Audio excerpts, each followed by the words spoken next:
आज आनंदी असणारा सुखी असणारा संसारात माती काढली गेली। आज त्या सगळ्या कुटुंबात घरात आनंद होता। आज हे लेकर आपला बाप आपल्या दारात आलेला रोज बघत होते, त्यांना त्या घरात आणि त्या उंबऱ्यात बाप येताना दिसत नाहीये। तुम्हाला आम्हाला बोलण्यापुरतं ठीक आहे, भाषणापुरतं ठीक आहे, पण एकदा तरी काळजाला हात लावून बघा, ही घटना साधी सोपी झालेली नाहीये।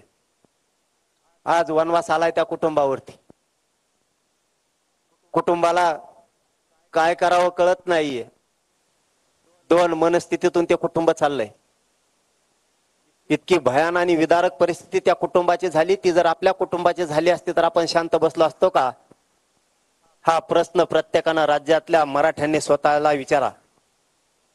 अशी वेळ कोणावर येऊ नये आणि पुढच्या काळात येऊ द्यायची नसल तर या धनंजय मुंडेच्या टोळ्या आपल्याला संपवाव्या लागणार आहेत, त्याशिवाय चालणार नाही। कारण याने ह्या टोळ्या उभा केल्यात।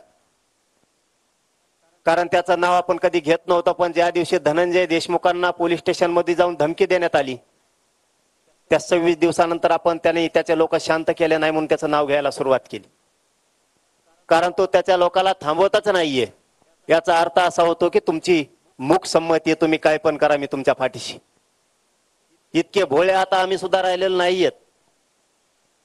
आम्हाला आमच्या समाजाला कुठल्या पद्धतीने न्याय द्यायचा इथपर्यंत आम्हाला कळतंय। तुम्ही जाणून बुजून किती जाती विष घालायला लागलात हे आम्हाला कळतंय। तुम्ही मीडियात कोणची भाषा बोलताय आणि जनरल बसल्याच्या नंतर कोणची भाषा बोलताय तेवढी अक्कल आम्हाला आहे।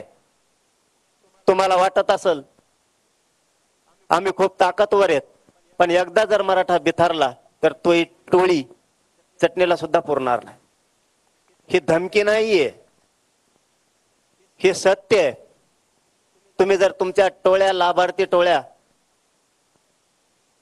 जर रस्ता रोको करत असतील, मोर्चे काढत असतील, आंदोलन करत असली तर हे राज्यात वेगळा पायंडा पडायला लागला। या राज्यात कधीच मराठ्यांनी किंवा कोणत्या जातीनं आतापर्यंत आरोपीच्या